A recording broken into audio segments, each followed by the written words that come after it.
धन्यवाद मान्यवर, आपने इस अति गंभीर विषय पे मुझे अपनी बात कहने का मौका दिया।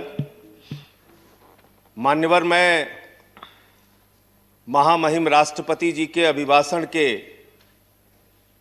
विरोध में अपनी बात कहने के लिए खड़ा हुआ हूं और मैं दुष्यंत कुमार की चंद पंक्तियों से अपनी बात शुरू करना चाहता हूं कि हो गई है पीर पर्वत सी पिघलनी चाहिए, हो गई है पीर पर्वत सी पिघलनी चाहिए, इस हिमालय से कोई गंगा निकलनी चाहिए और सिर्फ हंगामा खड़ा करना मेरा मकसद नहीं, मेरी कोशिश है कि ये सूरत बदलनी चाहिए।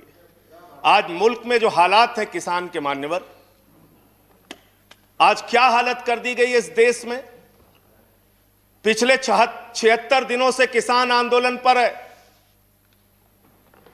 उनके ऊपर लाठियां चलाई गई, आंसू गैस के गोले छोड़े गए, बूढ़े किसानों की आंखें फोड़ दी गई, कड़कती ठंड में पानी की बौछारें की गई, उनको आतंकवादी कहा गया, उनको गद्दार कहा गया, उनको खालिस्तानी कहा गया मान्यवर, उनको अपमानित किया गया।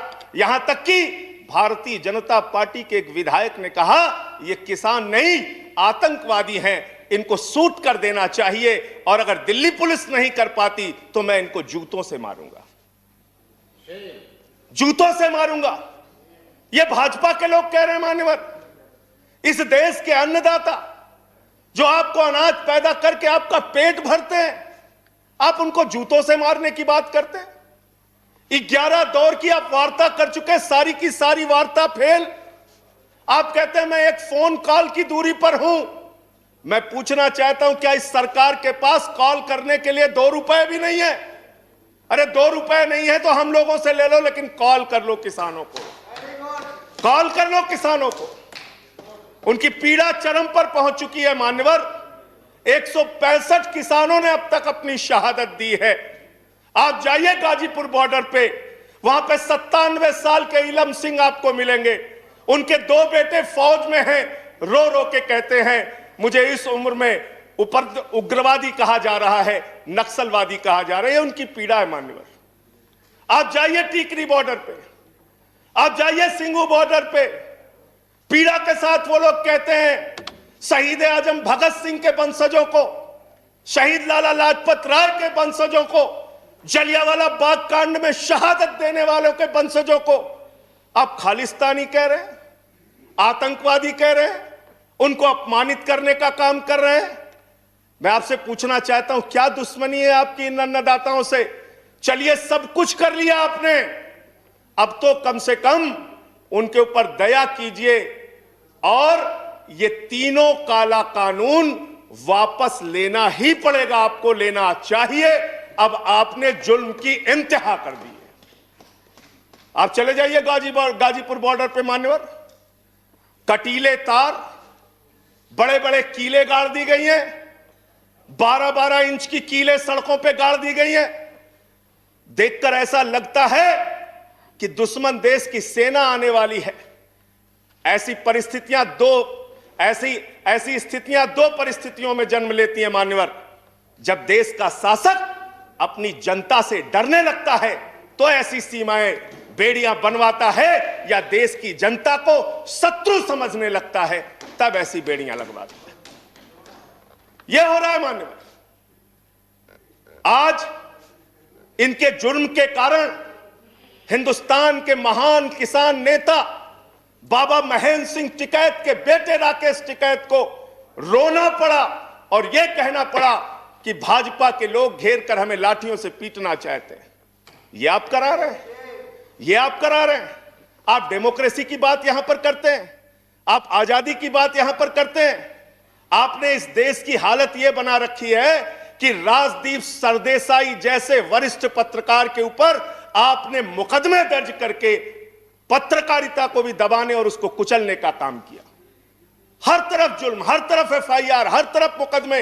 जो पानी पहुंचा रहा है उस पे मुकदमा, जो डीजल दे रहा है उस पे मुकदमा, जो खाने का इंतजाम कर रहा है उस पे मुकदमा। एनआईए लगा दो, सीबीआई लगा दो, पुलिस लगा दो, जांच लगा दो। अरे वो आपके देश के नागरिक हैं। आप कहते हैं किसानों को यह बिल समझ में नहीं आया। हम बड़े समझदार हैं, आइए हम आपको किसानी बिल समझाएंगे। मान्यवर, इनकी समस्या यह नहीं कि किसानों को यह बिल समझ में नहीं आया, इनकी समस्या यह है कि किसानों को यह बिल समझ में आ गया है और अब ये तीनों काला कानून वापस चाहते हैं किसान। आप बड़े अक्लमंद समझते हैं अपने आप को। अरे किसान को इतना मूर्ख मत समझिए भाजपा के लोगों। वो बिगड़ैल बैल की नाक में नकेल डालते हैं, आपकी सरकार के नाक में भी नकेल डाल देंगे, चिंता मत कीजिए। मैं यहां सुन रहा था मान्यवर, मुझे बड़ा आश्चर्य हुआ। सारी की सारी भारतीय जनता पार्टी की सांसद जितने भी नेता बोल रहे थे, कह रहे हैं कांग्रेस पार्टी ने 2019 के घोषणा पत्र में इसको लिखा था। यह बिल तो कांग्रेस पास करना चाहती थी। जीएसटी की बात करो, यह बिल तो कांग्रेस करना चाहती थी, हम इसलिए इसको कर रहे हैं। लेकिन वो सांसद यह बताना भूल गए कि जब यह बिल कांग्रेस लेकर आई थी तो उस समय स्वर्गीय अरुण जेटली जी ने और स्वर्गीय सुषमा स्वराज जी ने उस समय बिल का विरोध किया था। और कांग्रेस ने अगर 19 के घोषणा पत्र में इस बिल को शामिल किया था तो उनको तो 55 पे पहुंचा दिया, आपने तो लागू कर दिया, आपको 5 पे पहुंचा देगी। इस देश की जनता 5 पे पहुंचा देगी। इसलिए अगर आप कांग्रेस के सपनों को पूरा करने के लिए आए हैं तो जनता को भ्रमित मत कीजिए। अपनी पार्टी का नाम बदलकर भारतीय जनता पार्टी से कांग्रेस पार्टी कर लीजिए। कांग्रेस ए हो जाए, कांग्रेस बी हो जाए, जनता प्रचार करे। आप लोग समझें आप क्या कहना चाहते हैं, जनता तय कर लेगी। मान्यवर, इस बिल में क्या क्या लिखा है वो बातें आपको बता के और थोड़ी बातें कह के अपनी बात खत्म करूंगा। असीमित भंडारण की छूट दी गई है इन बिलों में। और वो क्यों दी गई है? 2 साल से अडानी का 100 एकड़ जमीन का लैंड यूज चेंज करने की एप्लीकेशन हरियाणा सरकार के पास पेंडिंग थी। लेकिन 7 मई को जब पूरे देश में लॉकडाउन लगा था, उस समय उस लैंड यूज को चेंज करके 100 एकड़ जमीन पर अडानी को भंडारण कोल्ड स्टोरेज बनाने की छूट दी गई और 5 जून को ऑर्डिनेंस के जरिए असीमित भंडारण और कोल्ड स्टोरेज बनाने की छूट दी गई। तो यह बिल किसानों के लिए नहीं लाया गया, अपने 4 पूंजीपति मित्रों के लिए यह सरकार यह काला कानून लेकर आई है। उन्हीं को फायदा पहुंचाने के लिए काला कानून लेकर आया गया है। उन्हीं के लाभ पहुंचाने के लिए काला कानून। यह सरकार 130 करोड़ हिंदुस्तानियों की सरकार नहीं है मान्यवर। यह सरकार उन 4 पूंजीपति लोगों की सरकार है जिनके लिए कानून बनाते हैं और जिनसे चंदा लेकर ये लोग चुनाव लड़ने का काम करते हैं। यह उनके लिए बनाई गई है मान्यवर। मान्यवर, इस सरकार में कहा गया दिल्ली के मुख्यमंत्री के बारे में कि किसानों का साथ दे रहे हैं, किसानों का साथ दे रहे हैं। मैं पूरी जिम्मेदारी के साथ कहना चाहता हूं सदन के अंदर, दिल्ली के मुख्यमंत्री अरविंद केजरीवाल, आम आदमी पार्टी किसानों का साथ दे रही थी, देती रहेगी। और आपने हमसे 9 स्टेडियम मांगा जेल बनाने के लिए, केजरीवाल जी ने इनकार किया। हम वहां पानी का इंतजाम कर रहे हैं, आप पानी का इंतजाम रोक रहे हैं। हम वहां शौचालय का इंतजाम कर रहे हैं, आप वहां शौचालय का इंतजाम रोक रहे हैं। आप वहां पर लोगों को पानी, खाना, शौचालय इस तक पर प्रतिबंध लगाना चाहते हैं। इंटरनेट, वो दुश्मन देश के नागरिक है क्या? उनके साथ इस तरह का व्यवहार आप कर रहे हैं। एक माहौल बनाया गया 26 जनवरी को, लाल किले पे हमला, लाल किले पे हमला। 7 रूट पे किसान ट्रैक्टर रैली लेके निकला मान्यवर, तिरंगा रैली लेके निकला और 7 रूट पर कहीं किसान ने कोई उपद्रव नहीं किया, कोई हिंसा नहीं की। जो लाल किले पे लोग आए थे वो भारतीय जनता पार्टी के लोग थे जिन्होंने लाल किले पे हमला किया, जिन्होंने लाल किले पर तिरंगे का अपमान किया। और वो दीप सिद्धू जो भाजपा का नेता है, उसकी फोटो प्रधानमंत्री के साथ है, देश के गृह मंत्री के साथ है। भारतीय जनता पार्टी को इसका जवाब देना चाहिए कि भाजपा के नेताओं ने लाल किले का अपमान क्यों किया, तिरंगे का अपमान क्यों किया। मैं ये कहना चाहता हूं मान्यवर, आज वो दीप सिद्धू संजय जी कंक्लूड कीजिए। सर सबको समय मिला, मुझे भी थोड़ा समय दीजिए। I have given sufficient time. सबको समय दिया, मुझे भी समय दिया। नो 10 मिनट देंगे सर। 10 मिनट दिया मैं।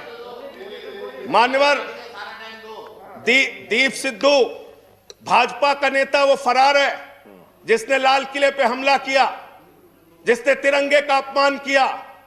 अपनी घिनौनी राजनीति के चक्कर में ये लोग कहां तक जा सकते हैं, इसका सच है ये जो सामने आया है। आप एमएसपी देने की बात कहते हैं, आप कहते हैं हम इस देश के किसान को एमएसपी देंगे। बड़ी अजीब बात है मान्यवर, इस देश के किसान को एमएसपी देने के नाम पर क्या कर रहे हैं ये। मैं उत्तर प्रदेश की खबर बता रहा हूं। 10 धान के क्रय केंद्रों पर 10 अधिकारियों के खिलाफ एफआईआर हुई क्योंकि क्रय केंद्र में खरीद में एमएसपी में गड़बड़ी की गई। इसी तरीके से 1 रुपए किलो गोभी बिक रही थी तो किसान ने अपनी गोभी पे ट्रैक्टर चला दिया। उत्तर प्रदेश की खबर। बरेली के अंदर उत्तर प्रदेश में 3 करोड़ की धान खरीद हो गई कागजों पे, किसान का पता तक नहीं है। तो डेरेक ओब्रायन साहब, जो यूपी में खरीद हुई है वो भूतों की खरीद हुई है, किसान का पता नहीं, नाम दर्ज करके खरीद हो गई। 4 साल में गन्ना किसानों पे मात्र 10 रुपए इन्होंने बढ़ाया है उत्तर प्रदेश के अंदर, मात्र 10 रुपए मान्यवर। तो इसलिए ना आप एमएसपी देना चाहते हो, ना किसान को उसके फसल का दाम देना चाहते हो। असीमित भंडारण की छूट देकर आपने पूंजीपति मित्रों को यह सुविधा दे दी कि सस्ते में किसान से अनाज खरीदेंगे, सस्ते में किसान से फल खरीदेंगे, सस्ते में किसान से सब्जियां खरीदेंगे, उसका बड़े बड़े स्टोरेज में भंडारण करेंगे, जमाखोरी करेंगे, और जब बाजार में फल सब्जियों की कमी हो जाएगी, अनाज की कमी हो जाएगी, तो महंगे दामों में जनता को बेचेंगे। यानी आपने महंगाई को, जमाखोरी को, कालाबाजारी को इस बिल के माध्यम से लीगलाइज करने का, वैधता प्रदान करने का काम किया है। इस देश में महंगाई बढ़ाने का काम किया है, उसका रास्ता आपने खोला है। इसलिए भी ये बिल, तीनों का तीनों काला बिल वापस लिया जाना चाहिए। Thank you. अंत में थैंक यू। अंत में बजट आपने पेश किया मानोर, बस खत्म करके अपनी बात को खत्म करूंगा उन्हीं बातों को। Please conclude. सर बजट इन्होंने पेश किया है, तो बजट के ऊपर और खरीद के ऊपर मैं लास्ट मिनट जो इनका बजट है चंद लाइनों में उसको कह के अपनी बात को खत्म करूंगा कि धरा बेच देंगे, गगन बेच देंगे। धरा बेच देंगे, गगन बेच देंगे, कली बेच देंगे, चमन बेच देंगे। अगर तुम ही यूं ही सोते रहे तो ये फर्जी राष्ट्रवादी वतन बेच देंगे, वतन बेच देंगे, वतन बेच देंगे। धन्यवाद माननीय। Thank you Sanjay Singh ji. देश दुनिया ਦੀਆਂ ਤਾਜ਼ਾ ਖਬਰਾਂ ਦੇ ਲਈ ਹੁਣੇ ਪਲੇ ਸਟੋਰ ਤੋਂ ਡਾਊਨਲੋਡ ਕਰੋ ਪੰਜਾਬ ਦੀ ਆਵਾਜ਼ ਅਜੀਤ ਨਿਊਜ਼ ਐਪ। ਹੁਣ ਤੁਹਾਡਾ ਆਪਣਾ ਅਜੀਤ ਹਰ ਸੋਸ਼ਲ ਮੀਡੀਆ ਪਲੇਟਫਾਰਮ ਦੇ ਉੱਤੇ ਉਪਲਬਧ ਹੈ। ਫੇਸਬੁੱਕ ਦੇ ਉੱਤੇ ਹੁਣੇ ਲਾਈਕ ਤੇ ਫੋਲੋ ਕਰੋ ਅਜੀਤ ਦਾ ਅਫੀਸ਼ੀਅਲ ਪੇਜ ਡੇਲੀ ਅਜੀਤ, ਤੇ ਹਾਂ ਨਾਲ ਹੀ ਦੋਸਤਾਂ ਨੂੰ ਪੇਜ ਲਾਈਕ ਕਰਨ ਦੇ ਲਈ ਇਨਵਾਈਟ ਕਰਨਾ ਨਾ ਭੁੱਲਣਾ। ਇੰਨਾ ਹੀ ਨਹੀਂ, ਹਿੰਦੀ ਦੇ ਵਿੱਚ ਖਬਰਾਂ ਵਾਸਤੇ ਲਾਈਕ ਤੇ ਫੋਲੋ ਕਰੋ ਸਾਡਾ ਫੇਸਬੁੱਕ ਪੇਜ ਅਜੀਤ ਸਮਾਚਾਰ ਹਿੰਦੀ। YouTube ਦੇ ਉੱਤੇ ਵੀਡੀਓ ਖਬਰਾਂ ਦੇਖਣ ਦੇ ਲਈ ਹੁਣੇ ਸਬਸਕ੍ਰਾਈਬ ਕਰੋ ਅਜੀਤ ਦਾ official YouTube channel Ajit web TV. ਤੁਹਾਡਾ ਆਪਣਾ ਅਜੀਤ ਹੁਣ ਟਵਿੱਟਰ ਤੇ ਇੰਸਟਾਗ੍ਰਾਮ ਦੇ ਉੱਤੇ ਵੀ ਉਪਲਬਧ ਹੈ। ਟਵਿੱਟਰ ਦੇ ਉੱਤੇ ਖਬਰਾਂ ਦੇ ਲਈ ਫੋਲੋ ਕਰੋ ਡੇਲੀ ਅਜੀਤ, ਤੇ ਇੰਸਟਾਗ੍ਰਾਮ ਦੇ ਉੱਤੇ ਖਬਰਾਂ ਦੇ ਨਾਲ ਵੀਡੀਓ ਦੇਖਣ ਦੇ ਲਈ ਫੋਲੋ ਕਰੋ ਬਲੂ ਟਿਕ ਵਾਲਾ ਸਾਡਾ ਅਫੀਸ਼ੀਅਲ ਚੈਨਲ ਡੇਲੀ ਅਜੀਤ। ਇੰਨਾ ਹੀ ਨਹੀਂ, ਅਜੀਤ ਦੇ ਵੀਡੀਓ ਹੁਣ ਤੁਸੀਂ ਐਪਲ TV ਦੇ ਉੱਤੇ ਵੀ ਵੇਖ ਸਕਦੇ ਹੋ, ਤੇ ਨਾਲ ਹੀ ਅਜੀਤ ਅਖਬਾਰ ਦਾ ਡਿਜੀਟਲ ਐਡੀਸ਼ਨ ਪੜ੍ਹਨ ਦੇ ਲਈ ਡਾਊਨਲੋਡ ਕਰੋ ਅਜੀਤ ਈ-ਪੇਪਰ ਐਪ। ਤੁਹਾਡਾ ਆਪਣਾ ਭਰੋਸੇਯੋਗ ਚੈਨਲ, ਤੁਹਾਡੀ ਆਪਣੀ ਆਵਾਜ਼, ਪੰਜਾਬ ਦੀ ਆਵਾਜ਼ ਅਜੀਤ।